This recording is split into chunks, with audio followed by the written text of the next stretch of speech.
नमस्कार। नमस्कार सर। तो principle of inheritance and variation में हम लोगों ने कुछ कुछ पढ़ लिया था। सर मोनो हाइब्रिड क्रॉस सो हम पढ़ना था। लोग आज मोनोहाइब्रिड क्रॉस करना है, एक बार थोड़ा सा रिवीजन कर लेते हैं। सो हेरिडिटी क्या होता है? The transmission of character from parents to their offspring. Inheritance क्या यस होता सर। है? The process of transfer of character from parents to offspring is called inheritance. और वेरिएशन यानी कि जो डिफरेंसेस आते हैं कैरेक्टर्स में, उनको हम लोग वेरिएशंस बोलते हैं। Genetics is the study of genes, study of heredity and variation. Father sir mother ये रिकॉर्डिंग सब हो कर गया। दी। हाँ, स्टार्ट कर दी रिकॉर्डिंग।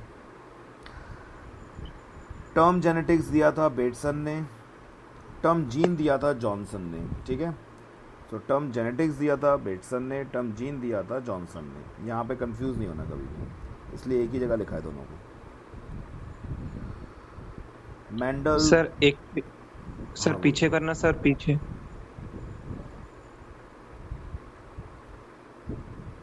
Yes sir.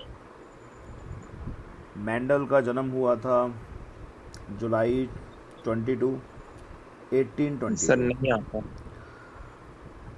पाइसम सेटावन पे उन्होंने काम किया था। हाँ सर। लेकिन पाइसम सेटाइबन जो है वो गार्डन पी है, स्वीट पी जो होता है वो लेथरस ओडोरेटस होता है। किसी भी ऑर्गेनिज्म में जो फीचर होते हैं यस। उनको हम कैरेक्टर्स बोलते हैं। और ट्रेट होता है जो एक्सप्रेस्ड कैरेक्टर होता है, चाहे वो टॉलनेस की फॉर्म में हो चाहे डॉफनेस की फॉर्म में हो। अगर हाइट ऑफ द प्लांट है तो जो एक्सप्रेस्ड कैरेक्टर है वो ट्रेट है। मैंडल ने पाइसम सेटाइबम को क्यों सेलेक्ट किया था? क्योंकि पी प्लांट में बहुत सारे ट्रेट मिलते हैं, उसके सीड्स बहुत सारे बन सकते हैं, लाइफ स्पैन छोटी है, तो हम कई सारे वैरायटी उसमें ऑप्टेन, कई सारे लाइफ साइकिल हम लोग एक ही सीज़न में ऑप्टेन कर सकते हैं। ट्रू ब्रीडिंग लाइंस प्रेजेंट थी उसमें। नेचुरली याद रखेंगे पी प्लांट सेल्फ पॉलिनेटेड होता है, लेकिन उसको हम क्रॉस पॉलिनेटेड भी कर सकते हैं। मैंडल ने शुरुआत में 34 वैरायटीज़ ली, फिर 22 वैरायटीज़ ली, फिर 14 वैरायटीज़ ली। ठीक है, एक्सप्रेस कैरेक्टर को हम ट्रेट बोलते हैं। Height of the plant is a trait. Human blood group के बारे में मैंने बताया था, ये मल्टीपल एलिज में शो करता है। ठीक है, एक से ज़्यादा एलील शो करता है।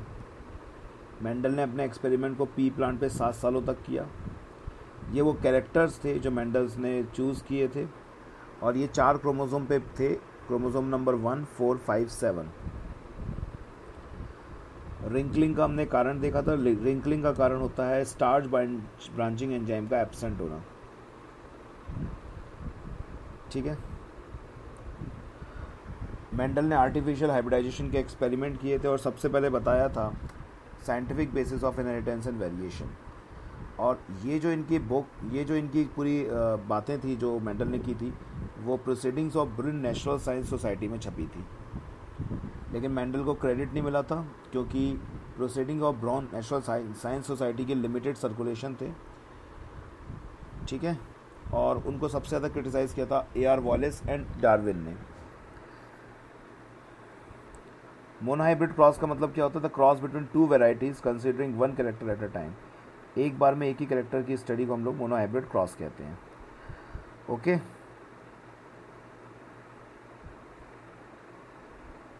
Yes, sir.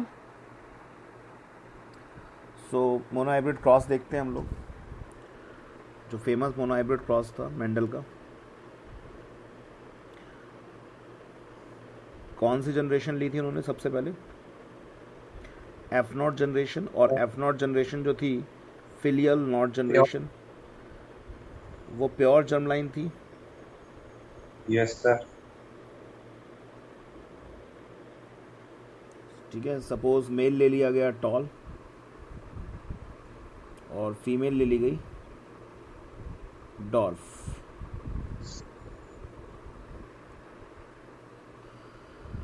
तो उन्होंने ये पाया कि जितने भी प्रोजनीज बन रहे हैं वो सब टॉल तो हैं। सारे।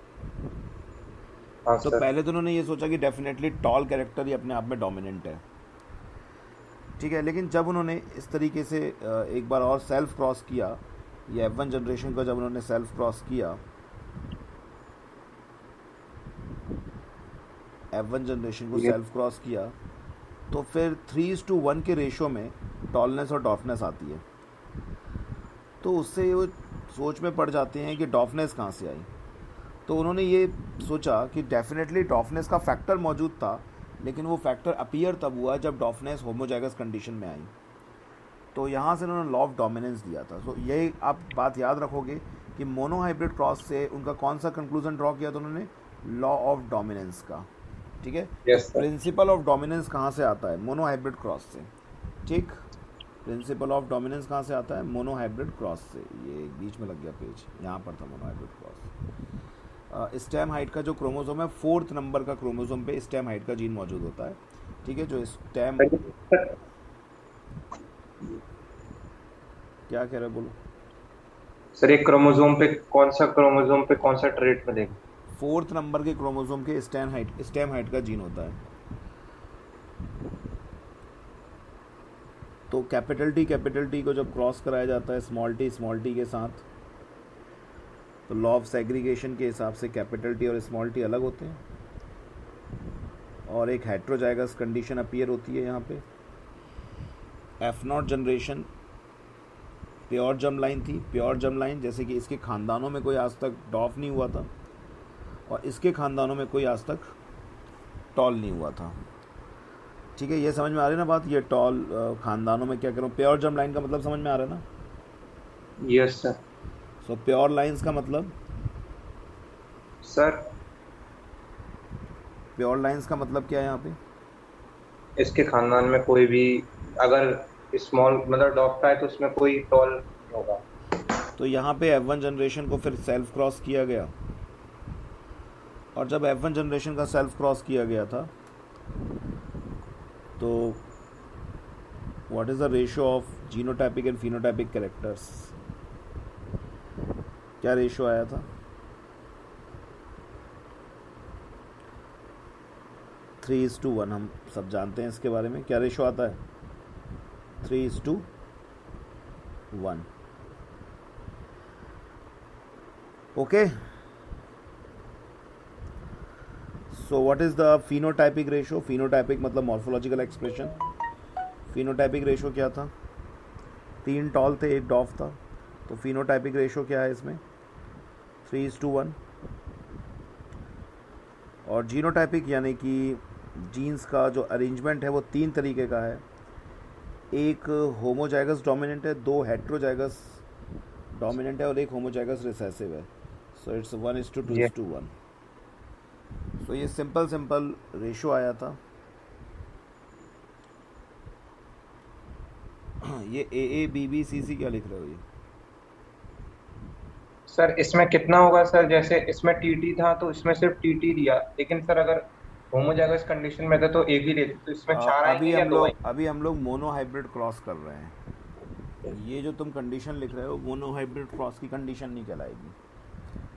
नहीं, ये तो मोनोहाइब्रिड की नहीं है ना। हाँ, तो अभी हम डायब्रिड में करेंगे ना बात, क्योंकि हम लोग इसमें बात करेंगे कि किस तरीके से 2 की पावर n,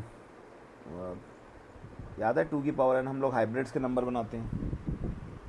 हाँ हाँ, याद आ गया। ओके, तो अब लोग पहले आगे चलते हैं। हम लोग इसमें हम लोगों ने देखा था deviation from the monohybrid cross. Okay, तो monohybrid cross, deviation from monohybrid cross नहीं, लॉ ऑफ डोमिनेंस। आज गर्मी ज़्यादा थी, आज बहुत ज़्यादा गर्मी है।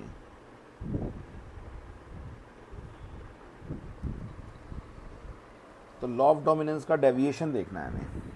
ठीक है, तो लॉ ऑफ डोमिनेंस क्या कहता है कि 2 क्रोमोसोम में से एक पैटर्नल सेट में से आता है और एक मैटरनल सेट में से आता है। तो होता क्या है कि एक क्रोमोसोम नहीं, एक फैक्टर डोमिनेंट होता है और एक फैक्टर कैसा होता है, रिसेसिव होता है। डोमिनेंट अपने आप को एक्सप्रेस करता है और रिसेसिव अपने आप को एक्सप्रेस नहीं कर पाता है। ठीक है, एक सेकंड रुकना, लाइट चली गई कमरे में।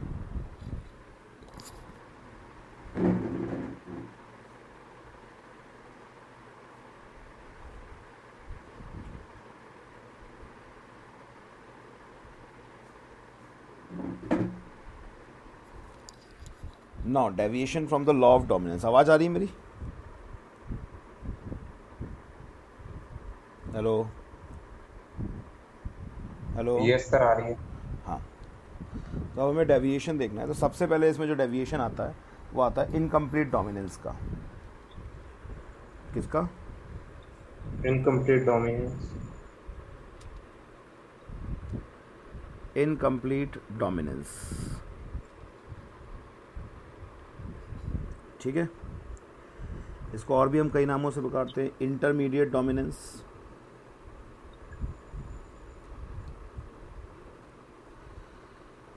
या फिर ब्लेंडिंग डोमिनेंस, ठीक है, या ब्लेंडिंग इनहेरिटेंस, या इंटरमीडिएट इनहेरिटेंस। एक बार इनहेरिटेंस लिख देते हैं। ओके, तो इनकम्प्लीट डोमिनेंस जो है वो कार्ल कॉरेंस ने डिस्कवर्ड किया था।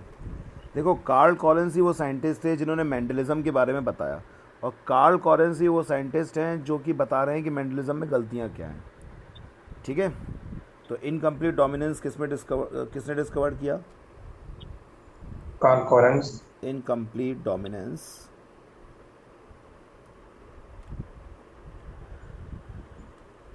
डोमिनेंस वाज डिस्कवर्ड बाय, बोलो, कोई बता ही नहीं रहा, कुछ बोल ही नहीं रहा। Karl Correns. नहीं, तुम तो अच्छे बच्चे हो, तुम बताते हो, बाकी लोग नहीं बोलते। मोहित बोल तो रहा है सर। तो कार्ल कॉरेंस ने, लाइन पे लिखने से क्या है, अच्छा लगता है थोड़ा, इसलिए लाइन पे लिख रहा हूँ, जैसे बच्चे लिखते हैं। हाँ। तो इन्होंने ये किस में डिस्कवर किया था? मिराबिलिस जलप्पा। किस में किया था? मिराबिलिस जलप्पा, ठीक है। सर इसका और भी नाम है? 4 o'clock प्लांट, ठीक है, 4 o'clock प्लांट। क्या बोलते हैं इसको हम लोग? 4 o'clock plant. 4 o'clock plant.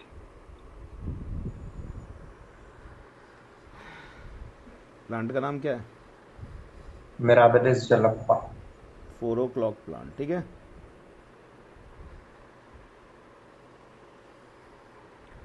Okay. Yes sir. और ये भी इसके जैसा ही एक मिलता जुलता और आता है। मिराबिलिस जलप्पा में तो डिस्कवर्ड हुआ ही था, साथ में जो हम लोग पढ़ते हैं एग्जाम्पल के तौर पे, वो होता है एंटीरिनियम माइनस, या फिर डॉग प्लांट, या फिर स्नैप ड्रैगन। तो इसमें भी यही मिलता है। तो हम लिख सकते हैं इस बात को, द इनहेरिटेंस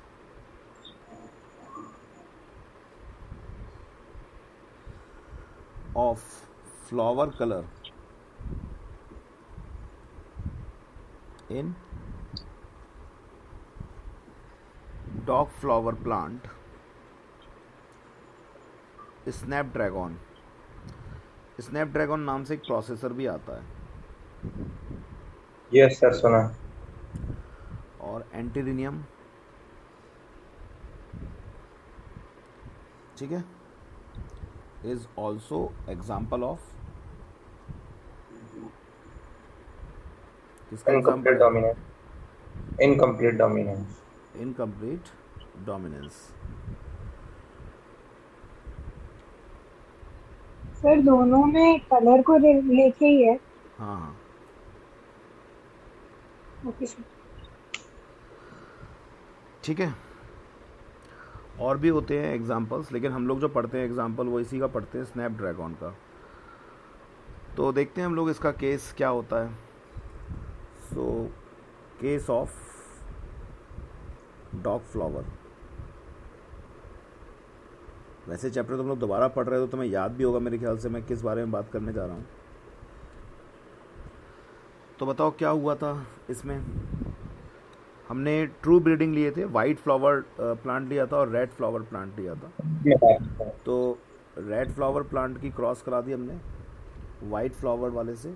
रेड कलर यहाँ पे डोमिनेंट है, इसको लिख लेते हैं। और रेड कलर फ्लावर और ये कैसा है, वाइट कलर फ्लावर है ना। Yes sir, pink flower. अब हमें हमें यहाँ पे रेड कलर बिकॉज डोमिनेंट है तो हमें डोमिनेंट कलर मिलना चाहिए था, लेकिन हुआ क्या यहाँ पे हमें मिलता है रेड, पिंक। क्या मिलता है यहाँ पे, पिंक कलर। F1 जनरेशन में पिंक कलर फ्लावर मिलता है। कैसा मिलता है, पिंक कलर फ्लावर मिलता है। तो यहाँ पर कोई भी पूरी तरह से डोमिनेंट नहीं है देखा जाए तो, ठीक है ना। आर भी डोमिनेंट नहीं है, स्मॉल आर भी डोमिनेंट नहीं है। देखा जाए तो ये थोड़ा लिखना ही गलत है अपने आप में कि रेड कलर डोमिनेंट है यहाँ पे, तो क्योंकि यहाँ पे इनकम्प्लीट डोमिनेंस हो रहा है, आर डोमिनेंट है ही नहीं यहाँ पे। अगर मैं इसका सेल्फ क्रॉस करा दूँ कैपिटल आर स्मॉल आर का, सर 1:2:1। तो क्या हो जाएगा यहाँ पे, R R R R R R R are.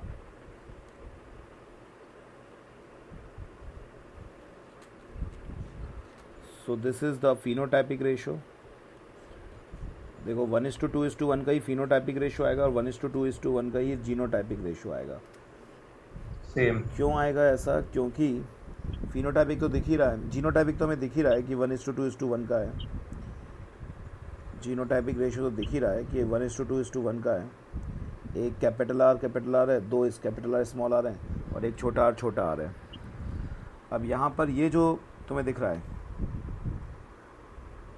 ये तो रेड फ्लावर होगा। हाँ सर। ये वाला जो तुम्हें पिंक। दिख रहा है ये वाइट फ्लावर होगा। पिंक। लेकिन ये जो तुम्हें दिख रहा है, अरे मैं कलर ही लिखने लग गया था, मैं कलर लिखने लग गया था जिससे मैं बना रहा था। पिंक फ्लावर होगा ये, ठीक है। यस। सो ऐसा क्यों हुआ, बताओ आदित्य, ऐसा क्यों हुआ। सर वो तो उसके अंदर क्वालिटी है, इस वजह से हुआ।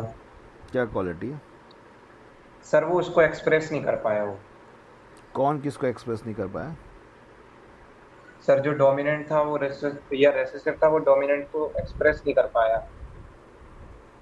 डोमिनेंट को रिसेसिव को एक्सप्रेस नहीं कर पाया। रिसेसिव एक्सप्रेस हो तो रहा है, तभी तो आ रहा है यहाँ पे डोमिनेंट रिसेसिव है ही नहीं। सर आज के लिए डोमिनेंस नहीं हो पाया, यहाँ पे कोई पूरी तरह से सर ये डोमिनेंट है नहीं। डोमिनेंस।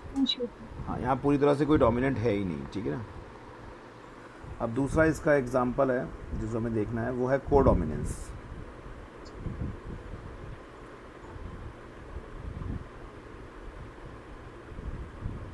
ठीक है, दूसरा एग्जांपल क्या है इसका, कोडोमिनेंस। तो कोडोमिनेंस जो है वो हमें मिलता है हमारे ब्लड ग्रुप्स में, ठीक। सो कोडोमिनेंस मतलब दोनों ही डोमिनेंट होंगे। अभी हम देख रहे थे दोनों ही पूरी तरह से डोमिनेंट नहीं है। तो सबसे पहले ब्लड ग्रुप्स के बारे में हम जान लें कि ब्लड ग्रुप्स क्या हैं। तो ब्लड ग्रुप्स आर, पहले कोडोमिनेंस लिख लेते हैं। कोडोमिनेंस क्या होता है, codominance is the condition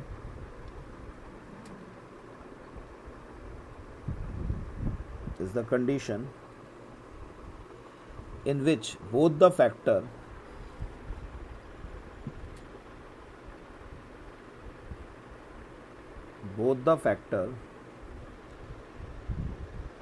remains dominant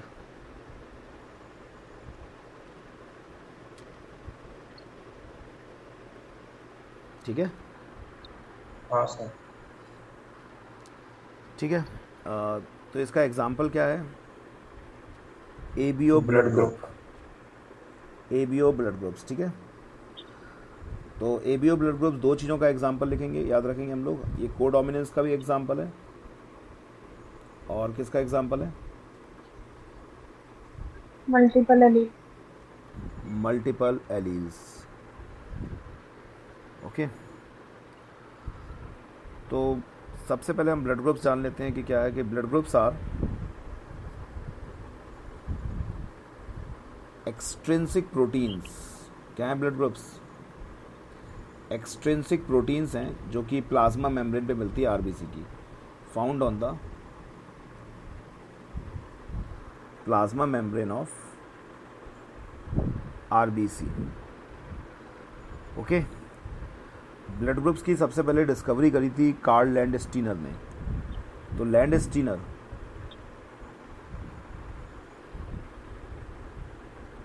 इन 1900, ये सोल्जर थे एक, और मतलब मिलिट्री में थे, ये डॉक्टर थे वहाँ पे। तो इन्होंने डिस्कवर्ड किया था A B and O groups, ठीक है।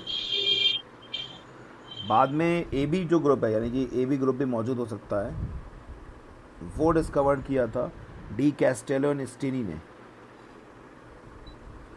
सर मतलब जो साल 1900 था उसमें बहुत सारी चीजें डिस्कवर्ड हुई थी।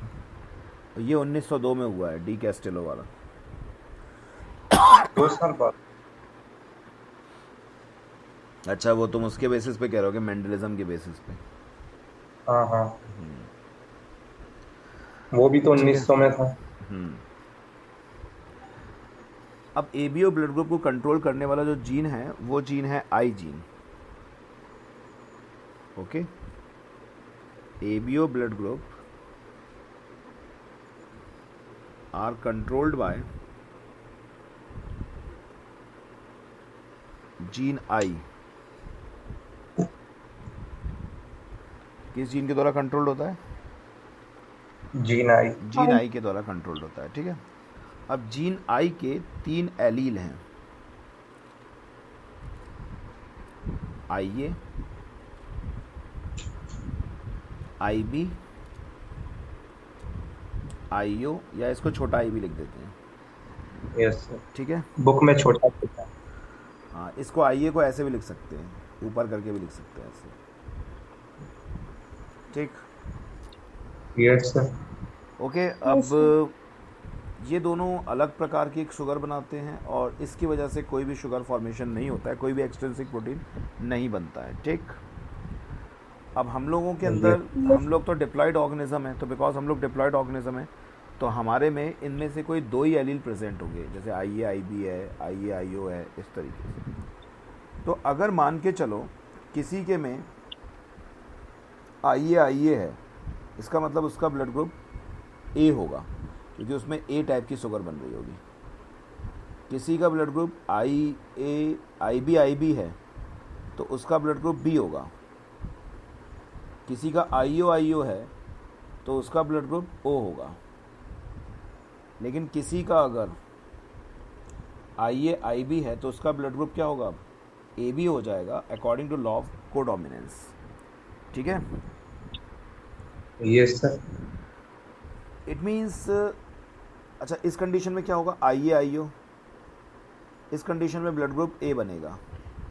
इट मीन्स ऐसा भी बोल सकते हैं, अगर हम लोग आई ओ को देखें तो हमें ऐसा लगेगा हमें कि यहाँ पे ए पूरी तरह से डोमिनेंट है और ओ एक्सप्रेस नहीं हो पा रहा है, but it is not so. It is a condition of codominance, it is a condition of codominance. तो यहाँ पे ये ब्लड ग्रुप्स बनेंगे, ठीक है। तो यहाँ टोटल कितने कॉम्बिनेशन बन सकते हैं? 6 प्रकार के कॉम्बिनेशन बन सकते हैं, और 4 तरह के फिनोटाइप बन रहे हैं। सर, हाँ बोलो। सर कोडोमिनेंस हम तभी बोलेंगे ना कि जब दोनों एक्सप्रेस कर रहे हो। हाँ, एक्चुअली तो सर ये वाली कंडीशन ये कोडोमिनेंस नहीं है, ये वाली कंडीशन कोडोमिनेंस कहलाएगी। लेकिन एक्चुअली आई और आईओ वाली भी तो नहीं है। हाँ, आई ओ वाली भी नहीं है, लेकिन एक्चुअली होता वो कोडोमिनेंस ही है, पर हमें मिलता नहीं, हम कहते इसी कंडीशन में। अगर आप सोच के चलो, आई ए ने अपना काम किया, ए बना दिया, आई ओ ने अपना काम किया, कुछ नहीं बनाया, तो एक तरह से ए तो बना ना। तो सर ऐसे तो टॉल और डॉफ में भी टॉल ही मिल रही थी ना हमें सारी, तो इसीलिए तो हम उससे तो टॉल बोल रहे थे। तभी तो मैंने तुमसे ये बोला, तभी वर्ड मैंने क्या बोला वो सुनो। तभी तो मैंने ये बोला कि जब पहले इसको देखा गया तो ऐसा लगा कि ए डोमिनेंट है, लेकिन जब इसकी स्टडी की गई तो बाद में पता पड़ा this is the actual condition of codominance. यहाँ से नहीं पता पड़ा था, अभी तो मैंने बोला ये बात कि यहाँ से एक्चुअली ये बात पता नहीं पड़ रही थी कि ये कोडोमिनेंस है कि नहीं है, क्योंकि आप जब इसको देखोगे तो ऐसा लगेगा कि बी अपने आप को एक्सप्रेस कर रहा है, वो अपने आप को एक्सप्रेस नहीं कर पा रहा है। लेकिन जब ये वाली कंडीशन देखी गई तब एक्चुअली पता पड़ा कि ये कोडोमिनेंस की कंडीशन है। Yes sir. ठीक है, आगे। ये चीज़ कि Yes, sir. ब्लड ग्रुप्स को मल्टीपल एलील्स कंट्रोल करते हैं, और यहाँ पे कोडोमिनेंस और डोमिनेंट रिसेसिव बिहेवियर मिल रहा है। ये बर्नस्टीन ने बताया था, लेकिन ये काफ़ी लेट बताया था, 1924 में। तो Bernstein in 1924 found that blood groups are sir controlled by, बोलो सर ये इनके भाई थे क्या? कौन, किसका भाई था? सर लैंडस्टेन और बर्नस्टेन। नहीं नहीं, भाई कहाँ थे, मैंने तो ऐसा कुछ नहीं बोला। नहीं मैं पूछ रहा हूँ। नहीं, मुझे मालूम नहीं है इस बारे में भाई थे कि नहीं थे। मुझे एक्चुअली इनकी कंट्री भी नहीं पता। ये पता है लैंडस्टर की कहानी मैंने पढ़ रखी है। लैंडस्टर सोल्जर थे, तो वो पहले गलत सलत कुछ, मतलब ज़रूरत पड़ती थी ब्लड की तो कुछ भी चढ़ा देते थे। कुछ सोल्जर मर जाते थे, कुछ सोल्जर बच जाते थे। उन्होंने सोचा कि ऐसा होता क्यों है, तब उन्होंने ब्लड ग्रुप की खोज की थी। लैंडस्टर की कहानी मैंने पढ़ी है, बर्नस्टीन की मैंने कहानी भी नहीं पढ़ी है। अगर तुम बोलो तो मैं देख के बता देता हूँ नेट से। नहीं नहीं नहीं सर, नहीं सर। ठीक, 2 मिनट लगेंगे, तुम्हें पता भी नहीं पड़ेगा कि सर ने खुद बताया है, खुद पता था कि नेट से। लेकिन मैं बिल्कुल क्लियर कट बात करता हूँ, मुझे नहीं पता इनके बारे में। मुझे लेकिन लैंडस्टर की कहानी भी मैंने पढ़ी है बहुत अच्छी तरह से, बहुत मज़ेदार कहानी थी। छोटे में, बचपन में पढ़ी थी, 6-7 क्लास में। ठीक, यस। अब हम बात करते हैं, तो ये समझ में आ गया ना। तो ये तो इसके ऊपर हमने कई सारे क्वेश्चन किए थे। एक क्वेश्चन मैं तुम लोगों से पूछ लेता हूँ जिससे तुम्हें याद आ जाएगा। ए ब्लड ग्रुप वाले की शादी बी ब्लड ग्रुप वाली महिला से हो जाती है, कौन से बच्चे हो सकते हैं इनके? पॉसिबल सर सारे बच्चे हो सकते हैं इनके, कि सारे हो सकते हैं, होंगे कि हो सकते सारे हो सकते हैं सर। हाँ, तो इन पर हर तरह के बच्चे हो सकते हैं, क्योंकि हम हेट्रोजाइगस कंडीशन अगर मान के चलें, हमें थोड़ी ना मालूम है कि होमोजाइगस कंडीशन में कि हेट्रोजाइगस में। तो हम मैक्सिमम पॉसिबिलिटी के लिए हेट्रोजाइगस कंडीशन लेते हैं। ये वाली कंडीशन हुई तो ए बी टाइप का बच्चा होगा, ये वाली कंडीशन हुई तो ए टाइप का बच्चा होगा। इस तरह के हमने खूब सारे क्वेश्चन किए हैं। कि मैं दोबारा से इन क्वेश्चनों को रिपीट कराऊं कि याद है? याद है सर। ठीक है, सो हमेशा क्रॉस में हमें हेटेरोजाइगस को ही लेना है। बिल्कुल हेट्रोजाइगस ही लेके चलना है हमेशा क्रॉस में हमें। और उसका रीज़न क्या है, हमें मैक्सिमम पॉसिबल कंडीशन के बारे में पता करना पड़ता है। Okay sir. ठीक है, यस सर, ठीक है। Yes sir. ओके। तो यहाँ पे लॉ ऑफ डोमिनेंस में हमने देख रहे हैं कि लॉ ऑफ डोमिनेंस क्या होता है, फेल हो रहा है लॉ ऑफ डोमिनेंस। ठीक है, लॉ ऑफ डोमिनेंस क्या होता हुआ दिखता है हमें यहाँ पे, फेल होता हुआ दिखाई दे रहा है। अब हम लोग बात करते हैं पिलियोट्रॉपी।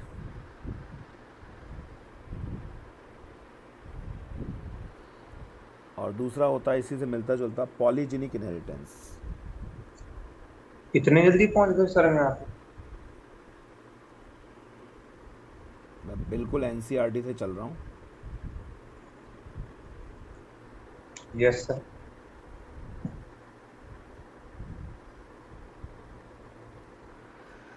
पिलियोट्रॉपी एंड पॉलीजेनिक इनहेरिटेंस, ठीक है। Yes sir. देखो, पहले मैं एक्सप्लेन कर देता हूँ क्या होता है पिलियोट्रॉपी और पॉलीजेनिक इनहेरिटेंस, फिर हम लोग उसको थोड़ा सा और देखते हैं डिटेल में। तो जस्ट दोनों एक दूसरे के रेसिप्रोकल हैं। यहाँ मेरा 9 साल का बच्चा बगल में बैठ के बायोस पढ़ रहा है मेरे से। कुछ समझ में आ रहा है तुझे? क्या समझ में आ रहा है तुझे? क्या हो रहा है ये? आ रहा है? क्या आ रहा है? तो पिलियोट्रॉपी। सो पिलियोट्रॉपी क्या होता है, ठीक है, समझना बात को। अगर कोई एक जीन है, बॉडी में जीन है, जीन क्या होते हैं, हमारे सेल के अंदर होते हैं, न्यूक्लियस के अंदर, और वो एक्सप्रेशन देते हैं। मतलब किसी के में अलग तरीके का जीन होगा तो उसकी बॉडी में अलग तरीके का एक्सप्रेशन आएगा, ठीक है। सबके में अलग अलग तरह के जीन होते हैं। तो अगर कोई एक जीन है, एक जीन वैसे हमेशा एक एंजाइम को कोड करता है और एक प्रोटीन बनता है, उससे एक एक्सप्रेशन आता है। पर अगर कोई एक जीन है, वो मल्टीपल एक्सप्रेशन प्रोड्यूस कर रहा है बॉडी में, उससे कई तरीके के एक्सप्रेशन आ रहे हैं, ठीक है, कई तरह के प्रोटीन्स बनवा रहा है, अलग अलग तरह के, कई तरह के एक्सप्रेशंस बॉडी में आ रहे हैं उससे। तो इस कंडीशन को तो हम बोलते हैं पिलियोट्रॉपी। क्या बोलते हैं इसको, प्लीयोट्रॉपी। लेकिन अगर बहुत सारे जीन्स मिलके, बॉडी के बहुत सारे जीन्स मिलके कोई एक इनहेरिटेंस या एक एक्सप्रेशन बना रहे हैं, बहुत सारे जीन मिलके कोई एक एक्सप्रेशन बनवा रहे हैं, तो इसको हम बोलते हैं पॉलीजीनिक इनहेरिटेंस। ठीक है, यस जस्ट एक दूसरे का क्या है, ये रेसिप्रोकल है। Yes sir. ठीक है, अगर single gene multiple Yes. Phenotypic expression दे रहा है तो इस जीन को हम लोग बोलेंगे प्लीयोट्रॉपिक जीन, और इस कंडीशन को हम बोलेंगे प्लीयोट्रॉपी। ओके, तो इसको डेफिनेशन को लिखते हैं हम लोग।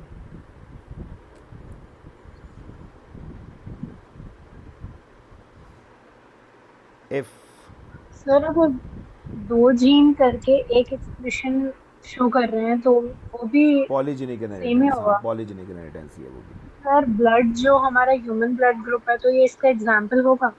नहीं, ब्लड ग्रुप का जीन तो एक ही, उसके वो एलील है। Yes sir. तो if a single gene can exhibit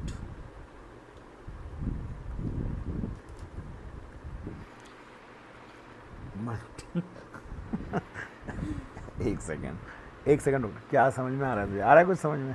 क्या आ रहा है बता।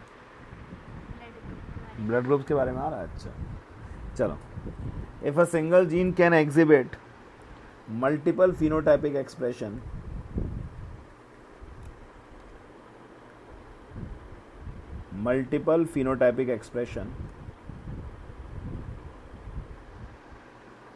then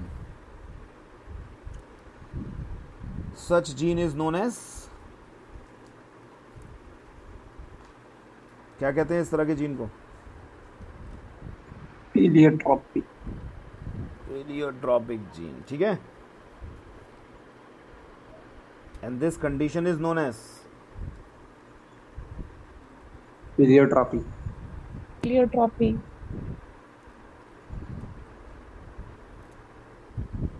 क्यों लिख रहा है? मैं दे दूंगा, ये फाइल ले लेना, मैं तुझे व्हाट्सअप कर दूंगा। सर कौन लिख रहा है?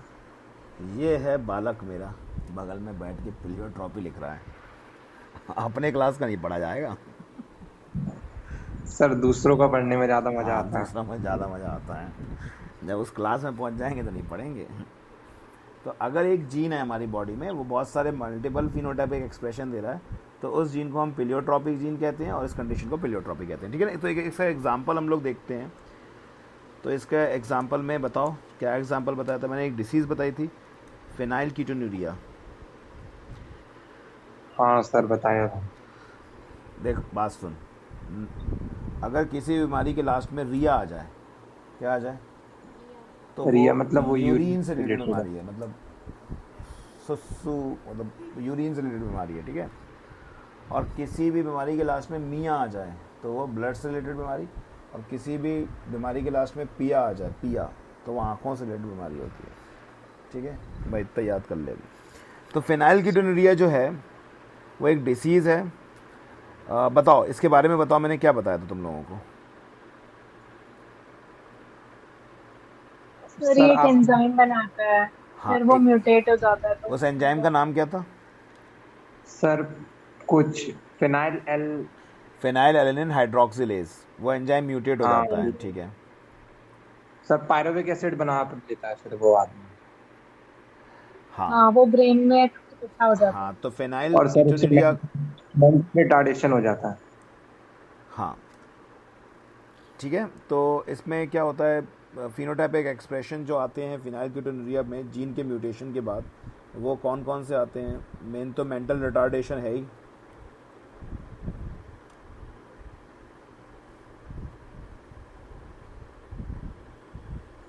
ठीक है। Yes sir. इसके अलावा और भी बताए थे मैंने, हेयर लो फॉल, पिगमेंटेशन, हेयर फॉल, हाँ बिल्कुल ठीक, हेयर फॉल, और स्किन पिगमेंटेशन जो है वो भी इसका एग्जांपल है। तो मल्टीपल आप देख रहे हो ना यहाँ पे, क्या यस सर देख मल्टीपल रहे हैं क्या सर, देख क्या है मल्टीपल? मल्टीपल करेक्टर्स आ रहे एक्सप्रेशंस हैं। आ रहे हैं, ठीक है ना।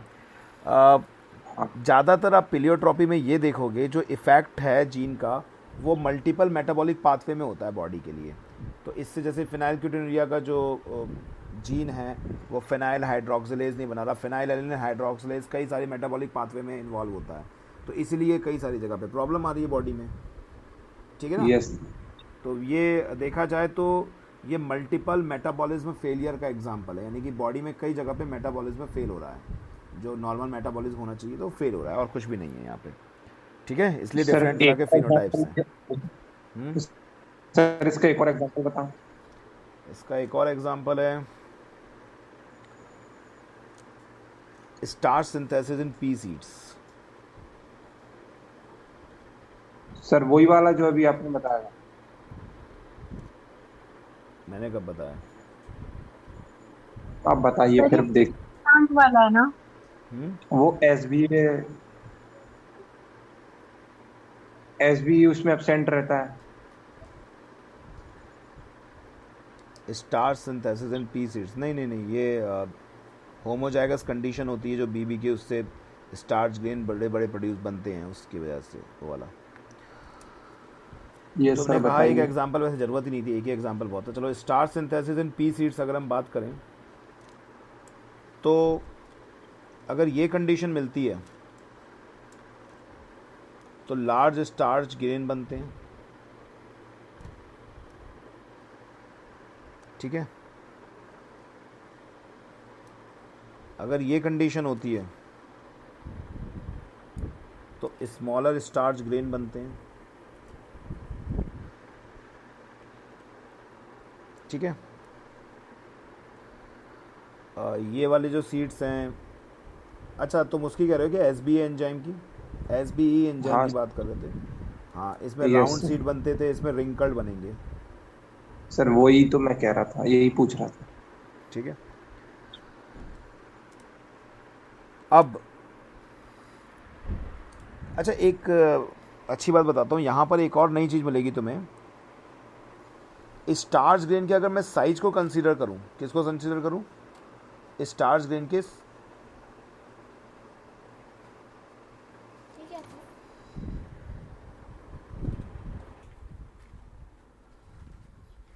ओके, स्टार्ट करें। Yes sir. तो ये जो बी जीन है ये एक सिंगल जीन है, ये दो चीज़ों को कंट्रोल करेगा। एक तो ये कंट्रोल करेगा कि ये राउंड शेप का होगा सीड, और एक साइज और को एक भी कंट्रोल करेगा, साइज को भी कंट्रोल कर रहा है, साइज, मतलब शेप और साइज। शेप और साइज, हाँ शेप और साइज। तो मैं लास्ट में जो वर्ड बोल रहा था वो छूट गया था, मैं ये कहना चाह रहा था यहाँ पर अगर हेट्रोजाइगस कंडीशन होती ना, हेट्रोजाइगस कंडीशन यानी कैपिटल यस बी और सर। स्मॉल बी, तो इस हेट्रोजाइगस कंडीशन में राउंड सीड बनते हैं, यानी कि जो कैपिटल बी वाला होता है वो डोमिनेंट रहता है एक्चुअली, लेकिन यहाँ पर जो साइज आता है वो इंटरमीडिएट रहता है, मीडियम। तो अगर तुम साइज के हिसाब से देखो तो ये इनकम्प्लीट डोमिनेंस का भी एग्जाम्पल है, और पिलियोट्रॉपी का तो है ही है एग्जाम्पल, ठीक है। पिलियोट्रॉपी का तो इसलिए है क्योंकि दो फंक्शंस कंट्रोल कर रहा है, तो एक शेप और एक साइज, और यस ये सर। इनकम्प्लीट डोमिनेंस का एग्जाम्पल इसलिए है क्योंकि यहाँ पे intermediate character, intermediate height develop हो रही है, तो ये इनकम्प्लीट डोमिनेंस का भी एग्जाम्पल है, ठीक है। Yes sir. तो इसलिए एक वर्ड बोला जाता है, बहुत ही इंपॉर्टेंट वर्ड बोला जाता है बायोलॉजी में, और वो ये बोला जाता है कि dominance is not an autonomous feature of a gene.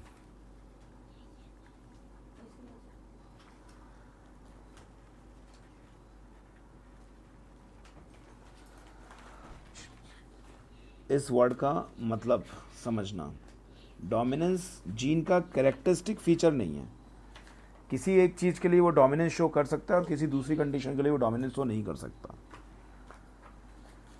ठीक है। जैसे यहाँ पे राउंडनेस के लिए तो वो डोमिनेंस शो कर रहा है वही बी जीन, लेकिन वही बी जीन यहाँ पे साइज के लिए डोमिनेंस शो नहीं कर रहा है, को डोमिनेंस शो कर रहा है।